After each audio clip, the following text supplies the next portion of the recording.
जब प्रेम अंधा होता है तो जिंदगी कहाँ ले जाती है। आइए सुनते हैं मुंशी प्रेमचंद जी द्वारा लिखी कहानी मिस पद्मा में। कानून में अच्छी सफलता प्राप्त करने के बाद मिस पद्मा को एक नया अनुभव हुआ और वो था जीवन में सूनापन। पहले तो वो विवाह को एक बंधन समझती थी और सोचती थी कि स्वतंत्र रहकर वो जीवन का उपभोग करेंगी। एमए के बाद उन्होंने कानून की परीक्षा पास की और प्रैक्टिस शुरू कर दी। वो युवा थी, रूपवती थी, मृदुभाषिणी थी, प्रतिभाशालिनी थी। कुछ ही वर्षों की प्रैक्टिस के बाद वो अपने साथी मर्द वकीलों से बहुत आगे निकल गई। अब उनकी आमदनी भी बहुत अच्छी हो गई थी और उतनी मेहनत की जरूरत भी नहीं थी, क्योंकि मुकदमे ज्यादातर वही होते थे जिनका उन्हें अनुभव हो चुका था। उन्हें अपनी शक्तियों पर पूरा विश्वास हो गया था और अब उतनी तैयारी की जरूरत नहीं थी। तो खाली समय बहुत मिलता था जिसे वो सिनेमा देखने, किताबें पढ़ने, सैर करने और लोगों से मिलने मिलाने में खर्च करती थी। इसके अलावा जीवन में खुश रहने के लिए कुछ शौक भी जरूरी है, ये वो खूब समझती थी। उन्होंने फूल पौधे लगाने का शौक पाल लिया था। तरह तरह के बीज मंगवाती, फूलों को पौधों को बढ़ता देखकर खुश होती, पर फिर भी जीवन में सूनापन महसूस होता रहता। यूं तो उनके कई प्रेमी थे, क्योंकि यौवन के साथ रूप और धन भी था। उन्हें पुरुषों से विरक्ति नहीं थी। उनके दर्जनों प्रेमी थे, कई प्रोफेसर, डॉक्टर, शहर के जाने माने रईस, मगर सब के सब अय्याश, भंवरों की तरह रस पीकर उड़ जाने वाले थे।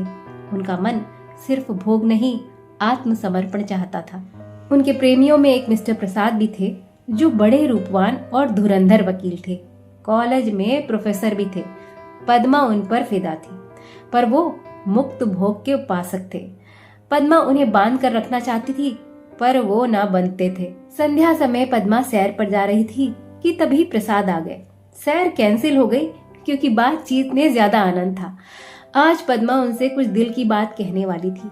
उनकी नशीली आंखों में आंखें डालकर पद्मा ने कहा, यही मेरे बंगले में क्यों नहीं रह जाते। प्रसाद ने कुटिल विनोद के साथ कहा, नतीजा ये होगा कि 2-4 महीनों में मुलाकात भी बंद हो जाएगी। तुम्हारा क्या आशय है? न तुम अपनी स्वतंत्रता खोना चाहोगी और न मैं अपनी स्वतंत्रता खोना चाहूंगा। तुम्हारे पास तुम्हारे आशिक आएंगे और मुझे जलन होगी। मेरे पास मेरी प्रेमिकाएं आएंगी और तुम्हें जलन होगी। नतीजा वैमनस्य और मनमुटाव होगा और तुम मुझे घर से निकाल दोगी। प्रसाद ने स्थिति को इतने लट्ठमार शब्दों में खोलकर रख दिया था कि कुछ कहने को बचा नहीं था। फिर प्रसाद ने ही कहा, जब तक हम ये प्रतिज्ञा न कर लें कि तुम मेरी और मैं तुम्हारा रहूंगा, तब तक साथ निर्वाह न होगा। ठीक है, मैं प्रतिज्ञा करूंगी, पर सिर्फ इस एक बात के अलावा मैं हर बात में स्वतंत्र रहूंगी। हाँ, सिर्फ इस एक बात के अलावा मैं भी हर बात में स्वतंत्र रहूंगा। अगर इसके विरुद्ध आचरण किया तो तुम तो मुझे घर से निकाल दोगी, और मैं क्या करूंगा? तुम मुझे त्याग देना। सिर्फ इतने से चित्त को शांति ना होगी। मैं तुम्हें जलील करना चाहूंगा, बल्कि तुम्हारी हत्या करना चाहूंगा।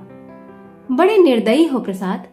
तो और क्या, कानून मुझे कोई सहारा नहीं देता तो पशु बल का ही प्रयोग करूंगा। वैसे भी तुम्हारे इतने नौकरों के सामने मैं क्या करूंगा? तुम तो सिर्फ शाम पक्ष देखते हो चित्र का। अरे जब मैं तुम्हारी हो रही हूँ तो ये घर, ये नौकर भी सब कुछ तुम्हारा ही है। और ये हम दोनों जानते हैं कि ईर्ष्या से ज्यादा घृणित कोई सामाजिक पाप नहीं है। तुम्हें मुझसे प्रेम है या नहीं मैं नहीं जानती, पर मैं तुम्हारे लिए कुछ भी करने को तैयार हूं। दिल से कहती हो पद्मा, सच्चे दिल से। पता नहीं क्यों मुझे तुम पर विश्वास नहीं हो रहा, पर मैं तो तुम पर विश्वास कर रही हूं। तो ये समझ लो, मैं घर में मेहमान बनकर न रहूंगा, स्वामी बनकर रहूंगा।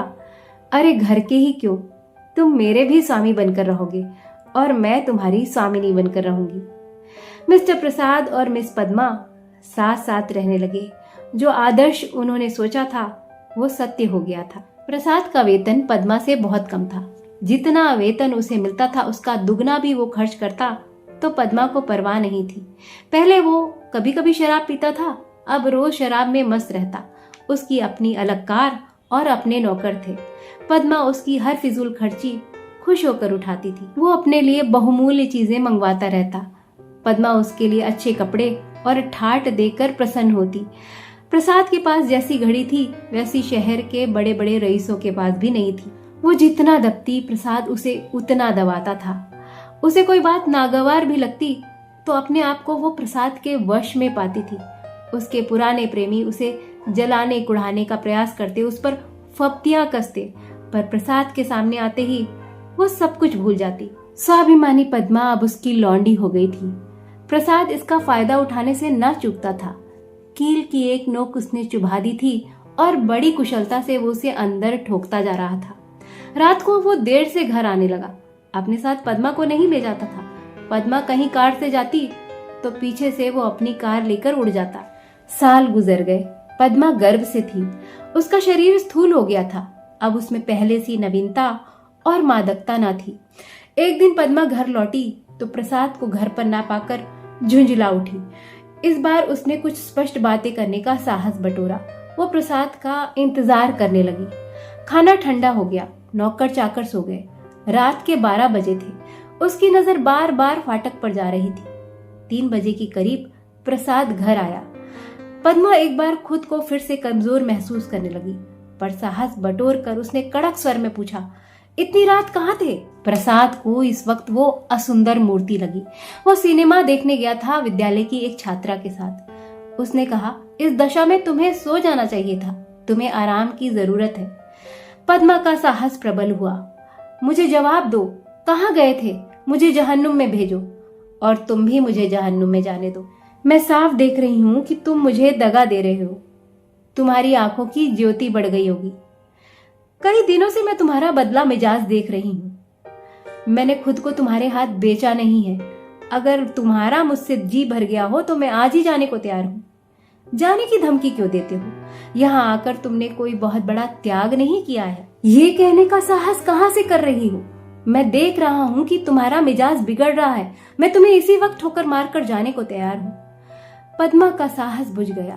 प्रसाद अपना ट्रंक संभाल रहा था। वो दीन भाव से बोली, मैंने ऐसा क्या कह दिया कि तुम इतना बिगड़ रहे हो? यही तो पूछा है कि तुम कहाँ थे। क्या मुझे इतना भी अधिकार नहीं है? मैं तुम्हारे विरुद्ध कोई काम नहीं करती और तुम मुझे बात बात पर डांटते रहते हो। तुम्हें मुझ पर दया नहीं आती? मुझे तुमसे कुछ तो सहानुभूति मिलनी चाहिए। मैं तुम्हारे लिए क्या कुछ नहीं करने को तैयार हूँ, और आज जब मेरी ये दशा है तो तुम मुझसे आंखें फेर लेते हो। उसका गला रूंग गया।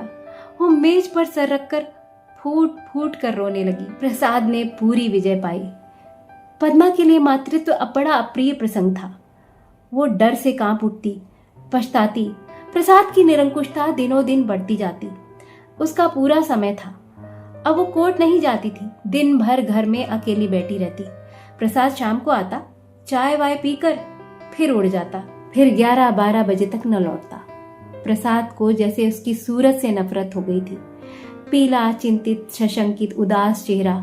फिर भी वो प्रसाद को श्रृंगार और आभूषणों से बांधने का प्रयास करती। उसके सारे प्रयास विफल हो जाते। उसको गर्भ वेदना हो रही थी। नर्स और डॉक्टर थी, पर प्रसाद का ना होना उसकी प्रसव वेदना को और मुश्किल बना रहा था। बालक को गोद में देखकर पद्मा का कलेजा फूल गया, पर प्रसाद को सामने ना पाकर उसने बालक से मुंह फेर लिया, जैसे कि मीठे फल में कीड़े लग गए हों। कुछ दिन सौर ग्रह में काटने के बाद वो जैसे जेल खाने से निकली हुई नंगी तलवार बन गई। मां बनकर उसे अपने आप में एक अद्भुत शक्ति महसूस हो रही थी। उसने चपरासी को चेक देकर बैंक भेजा। प्रसव संबंधी कई बिल अदा करने थे, पर चपरासी खाली हाथ लौट आया। रुपए? बैंक बाबू ने कहा, रुपए सब प्रसाद बाबू निकाल ले गए। पद्मा को मानो गोली लग गई हो। 20,000 रुपए प्राणों की तरह संचित करके रखे थे। सौर ग्रह से निकलकर उसे पता चला कि प्रसाद विद्यालय की एक बालिका को लेकर इंग्लैंड की सैर करने चले गए हैं। वो झल्लाई हुई घर पहुंची और प्रसाद की तस्वीर को उठाकर जमीन पर पटक दिया। उसे पैरों से कुचल दिया। उसने प्रसाद का सारा सामान इकट्ठा किया और उसे दिया सलाई लगाकर उसके नाम पर थूक दिया। एक दिन बंगले के फाटक पर वो शिशु को गोद में लिए खड़ी थी। उसका क्रोध अब शोकमय निराशा में बदल चुका था।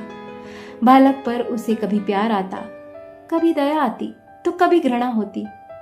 बड़ी हसरत भरी निगाह से वो एक यूरोपियन स्त्री को देख रही थी, जो अपने पति के साथ अपने बालक को गाड़ी में बिठाए लिए जा रही थी। उसकी आंखें सजल हो गई। तो जब कोई किसी ऐसे इंसान के प्रेम में पागल हो जाता है जो रिश्तों में बंधने से ज्यादा अपनी आजादी को महत्व देता है तो रिश्ते का यही अंजाम होता है। इसलिए कहते हैं कि प्रेम अंधा नहीं होना चाहिए, प्रेम के हाथ पैर आंख नाक दिमाग सब कुछ होना चाहिए। तो ये बात, ये कहानी अच्छी लगी हो तो वीडियो को लाइक करिएगा, शेयर करिएगा और चैनल को सब्सक्राइब जरूर करिएगा।